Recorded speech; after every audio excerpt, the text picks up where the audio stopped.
From Constantine 2 straddling the line between life and death, to John Carter being a career-killing failure, here are movie sequels that never happened. To kick things off, I've got Keanu Reeves' Constantine. In 2005, DC Comics had one of their more popular niche titles, Hellblazer, adapted to the big screen. The film was called Constantine, after its lead character, and it saw Keanu Reeves take on the role of the occult detective. Back in those days, comics were mostly useful to Hollywood for intellectual property, and the movies weren't usually all that faithful to the source material. That's at least one of the reasons why Constantine ended up being a critical and commercial bomb. But it did develop a cult following over the years, and as we found out later, a sequel was planned, but it never ended up happening. The thing that sets the possible Constantine 2 apart from other movies on this list is that it could still happen. With James Gunn forging his own DC cinematic universe, there have been reports that Keanu's in talks with the director. It's possible that Gunn will reintroduce the character to the big screen as part of his DC universe, but I don't think we should be holding our breaths just yet. The DCU isn't set to kick off until 2025, which means it'll be a long time before we know for sure what becomes of Constantine 2. On the other hand, here are some movies that are definitely resting in peace. I hate to remind you guys, but the Flash Gordon sequel was just a flash in the pan. What's weird about the movie industry is that so many movies get sequels when they don't need or deserve it.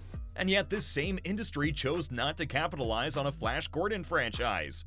Released in 1980, Flash Gordon was a sci-fi superhero story adapted from the comic strip of the same name. When Emperor Ming the Merciless of Mongo begins destroying Earth through natural disasters, it's up to Flash Gordon, a star quarterback, to unite the people of Mongo against the tyrant.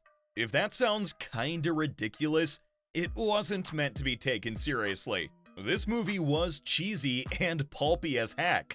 It even ends with a perfect setup for a sequel, but that sequel will sadly never happen. You see, Sam Jones kept feuding with producer Dino De Laurentiis throughout the shoot, and he actually left the movie before post-production had even finished.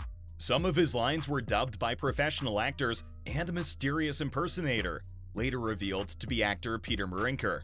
It wasn't just a sequel that failed to materialize, but even attempts to remake or reboot the movie have been in development hell. The last we heard of it, none other than Taika Waititi was helming the project, first as an animated film, but then as live action. With that, I'm gonna leave Mongo and blast off to another planet. Remember that time John Carter was turned into a movie? Pepperidge Farm remembers. The truth is that there have been tons of attempts to bring Edgar Rice Burroughs' pulp classic to the big screen, but only one of those efforts ever actually succeeded. Starring Taylor Kitsch as the title character, the movie introduces many of the classic elements of the John Carter series. It was pretty obvious that the movie was setting itself up for a franchise, and a trilogy was planned at first. That never happened though, and the reason was pretty straightforward. The movie failed to perform at the box office. This led to more consequences than you'd think. Rich Ross, head of Walt Disney Studios, saw his head roll because of this movie's failure. Years later, Alan Bergman was forced to admit to Disney Corporate that the company had taken a massive hit on this movie and The Lone Ranger.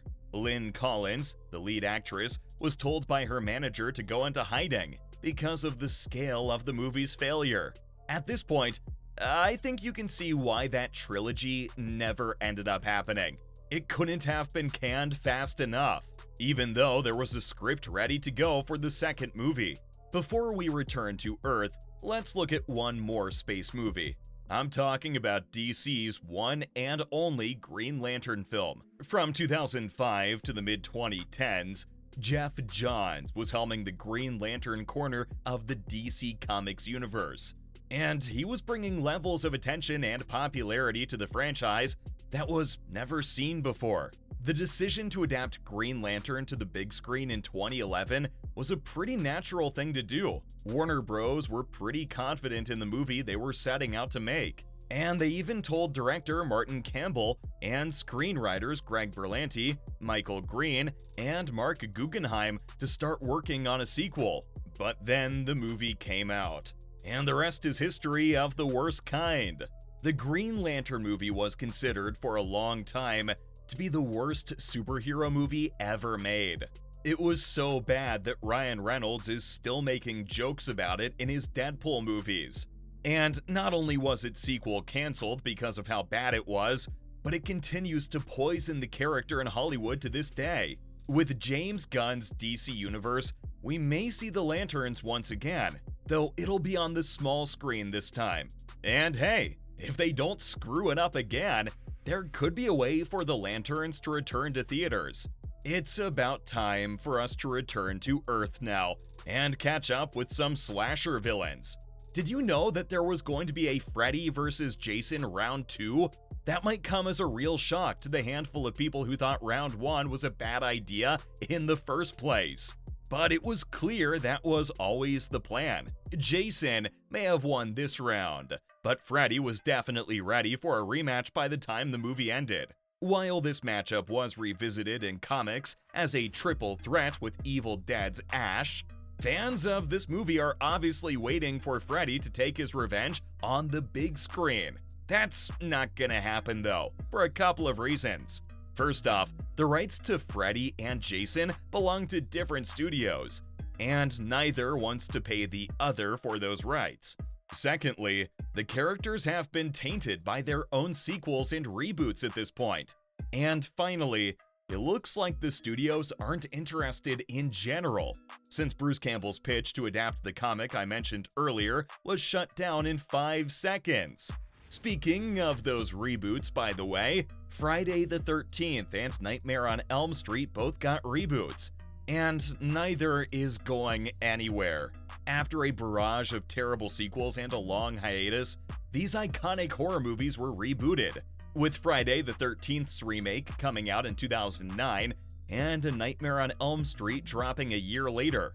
Unfortunately, both movies lacked the spark that made the originals so great to begin with, and despite a lot of fanfare, they had pretty chilly receptions. The studios behind these movies never even considered making sequels, jumping straight to trying more reboots.